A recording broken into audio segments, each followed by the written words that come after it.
Welcome to OFB Tech. My name is Brandon, and this is the first episode ever of Nerd News. We're going to start off with PC hardware, where the RTX 3000 series has totally taken the world by storm. But I seem to remember something like this from the RTX 2000 series coming out a couple of years ago. I watched Jensen's live stream from my car on a lunch break eating Taco Bell. It was a thing. And I think I remember them starting pre-orders really early. And both Linus Sebastian from Linus Tech Tips and Steve from Gamers Nexus tried to tell us don't pre-order things. They said we didn't know enough yet, and guys, they were right. They were good cards, but they didn't change the world forever, and it turned out that yes, in fact, you can live without ray tracing for one more day. We just weren't there yet, and honestly, these cards do look pretty amazing, but I think we need to wait. Now, yeah, the prices are way better, like with the 3070, which supposedly best a 2080 Ti, coming in at $499. That isn't cheap, but the price for performance is going to utterly destroy every graphics card that has ever existed before it. The 3080 coming in above that at $700, the 3090 monstrosity coming in at $1,400. I think we need to wait, though, mostly because of the second big story here, and that is the impending doubleheader from AMD. Plenty of nerds have been waiting for news on Zen 3, which frustratingly will be called the Ryzen 4000 series, as well as the Radeon 6000 series, and AMD have put out some kind of lame Easter eggs recently with an interesting emoji response on Twitter, as well as a Radeon 6000 series Easter egg in Fortnite Arena they built that didn't really tell us anything. But just a couple days ago, Frank Azor, the chief gaming architect at AMD Radeon division, tweeted out the words to "The sun will come out tomorrow" from Annie. And the following day, the sun did kind of come out. We were all expecting an announcement, but what we got was an announcement about two announcements. October 8th for Zen 3 and October 28th for Radeon 6000 series. First, let's talk about Zen 3. I think most folks think it'll be pretty solid, but I actually have a sort of glimmer of hope that they'll actually slap back at Intel for finally upping their game a little. Even though they're still rocking the 14 nanometer plus, or whatever it is, they did drop the prices and increase the core counts on their 10 series chips, with the 9900K basically being replaced by the 10700K at 8 cores, 16 threads, I can't even say these names right, and the 10900K being a 10-core, 20-thread part. We could see AMD up the ante with the Ryzen 4700 or 4800s being a 10-core, 20-thread part, but we're gonna have to wait and see about that. On Radeon, things could go either way. I have really high hopes, but I'm trying to temper my expectations. If we're seeing the Xbox Series S and presumably the PS5 with the same RDNA2 architecture come out at around $500 for the whole package, even assuming they're taking a loss on the initial console sales over at Microsoft and Sony, it would stand to reason that given a more beefy cooling configuration, with a bigger die and more power, AMD Radeon could come up with something to at least rival the 3080, if not the 3090. But the question is, will they? Moore's Law is Dead has talked a lot about this, and it seems like he might have some reliable rumors.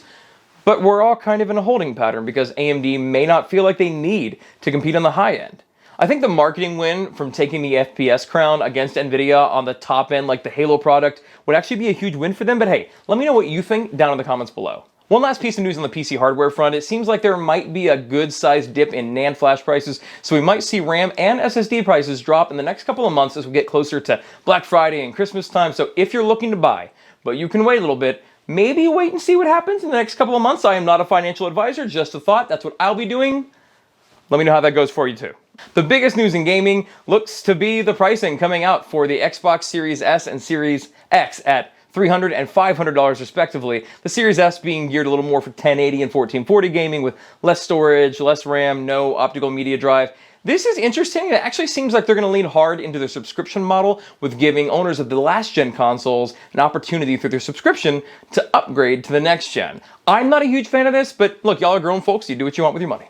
And the saga with Apple and Epic Games continues after Epic tried to sue Apple for dropping Fortnite from the App Store because of Apple's humongous cut they take of 30% out of every transaction. I know this is our first episode, but I'm sure you'll hear some of how I feel about Apple.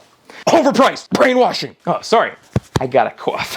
On the mobile front, in the last week or so, we have seen people go hands-on with both the Galaxy Z Fold 2, that's a name, and the Moto Razr 2020. Both look super cool, and I think we're moving in the right direction.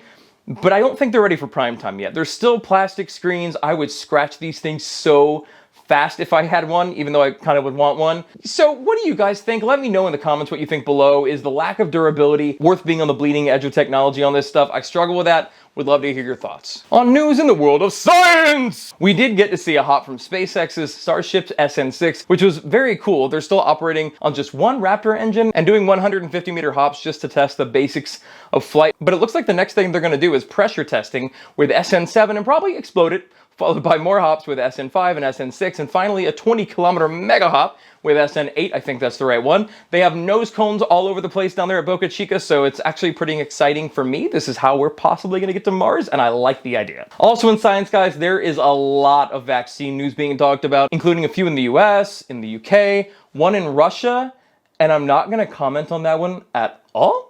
Instead, you guys should share your thoughts on it below, as well as any other thoughts you have on this. It is literally the first video we're making on this channel after the trailer. So what did you love? What did you hate? What do you want to see more of or less of? Hit us up in the comments down below. Drop a like. If you want to see more from this brand new channel, click the subscribe button and click the notification bell to all so YouTube doesn't think that you hate us and that you actually want to be a part of a community here, because if you didn't know, nerds are better together.